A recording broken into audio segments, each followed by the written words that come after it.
Hi there people, welcome to this video. Today I'll be doing the Curse of the Onibaba story mission on Nightmare difficulty and solo using my samurai. My samurai is by far the least leveled and least geared of all my classes. So this will also be a good way to show that you don't need to have optimized gear to complete Nightmare. Nightmare is very good for farming 110 key gear. The general modifier for this mission is Wildfire, so I would highly recommend staying away from enemies that you've killed. The place where they died will be engulfed in flames for a few seconds. In this first part of the mission, the modifier is Oni dogs. During the whole mission, you'll see both bears and Oni dogs, so be prepared to deal with them. In this part before the camp, you have around 6 enemies. This usually is the same. I've done this mission countless times, and it seems that it's always 6 enemies in this first part. On the camp, you'll find usually 2 bears, but sometimes this can change. In this video, I'll talk a bit about combat, because I believe the place of the samurai is as a front line. You basically brute force your way through, just dealing damage and healing. So I built my samurai for exactly that. I'm using the stone stance, and I have the Stone Master perk. This is great because it makes the heavy attacks much quicker. Usually for damage, I use the light and heavy combo. It's usually light, and heavy, and then repeat. I sometimes start with a heavy attack when I'm dealing with the swordsman, because it deals extra stagger damage. And against brutes, Oni brutes, and just Oni spearmen that none of them block, so you can actually deal quite a good amount of stagger damage. If you would like to see a video talking about the katanas and which one is good for what, just let me know in the comments. I mentioned that you have bears in this mission, and this is something you need to be aware of.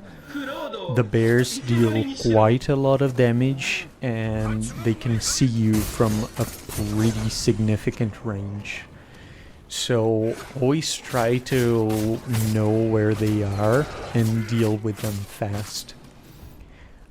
Something I learned recently is that you can actually jump when they do their first bounce attack, and this will lock them in the animation, so you are free to deal some damage. The scroll in this first part is in a burnt building near the monk. Destroy the cage and talk to the monk after you got the scroll, because you can't do it while the monk is talking. So go first, grab the scroll, and then you save the monk. You can also replenish your ammo near the monk.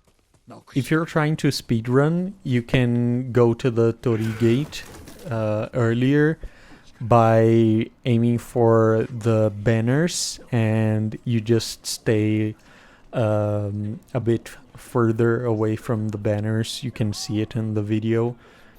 There are some papers on the floor, so you can use that as reference.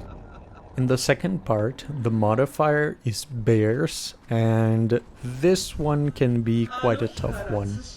There are usually 2 to 3 bears, and they are very annoying. The biggest problem in this part is that you have 3 disciples and you don't have a lot of cover between them. So sometimes you'll be fighting and enemies from another group will come and attack you.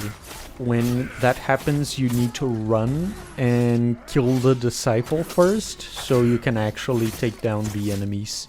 This can be very troublesome. In this part, specifically, you can be overwhelmed by enemies quite easily. So keep that in mind and try to eliminate the disciples first and eliminate as much as you can before you get overwhelmed.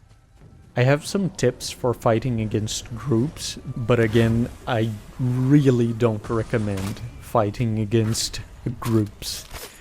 When you're fighting against a group, you need as much advantage as you possibly can.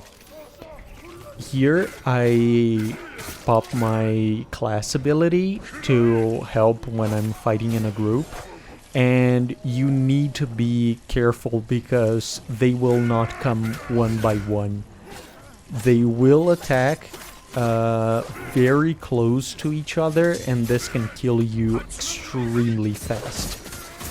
They deal a lot of damage in Nightmare difficulty, and this can send you very easily to the mission selection screen. When you're dealing with groups, one thing you can do is try to focus on depleting their guard.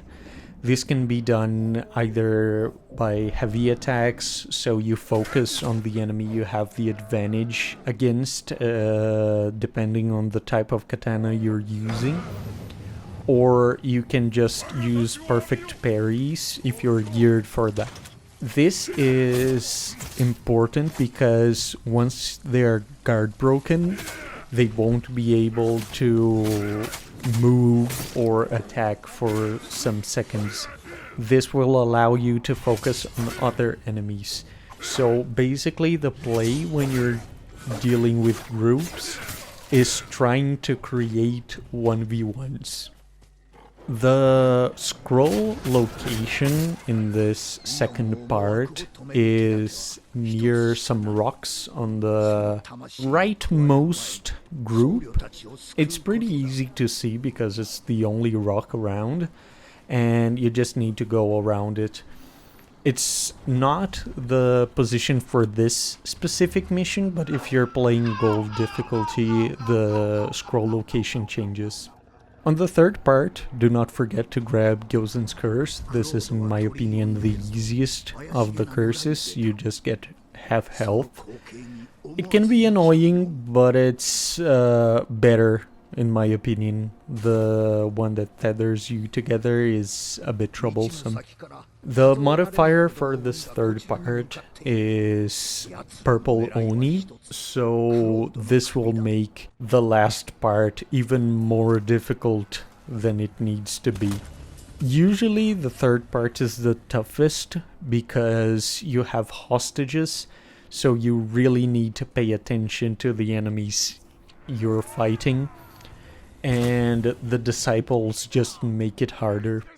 I try to stay a bit on the first house on the ceiling and shoot some arrows, but eventually I'm just seeing and I have to go and defend the hostage. When these situations happen, I would highly recommend just running to the hostage and defending him near it, because sometimes you will be fighting some enemies and someone will threaten the hostage and there will be enemies on your way and you won't be able to reach the hostage in time. Believe me, it happened a couple of times and I've lost runs for that reason. It's normal that this third part takes roughly the same time as the other parts together. So this is a very, very tough part and you should probably take your time doing it. When you're doing Nightmare, you don't have the option to respawn. You will lose immediately if all ghosts are downed. This is a bit complicated, but it also changes a bit how the mission works. You have to be aware of what you're doing, and you need to choose your fights. You cannot just jump into the fights unless you're very good at the game.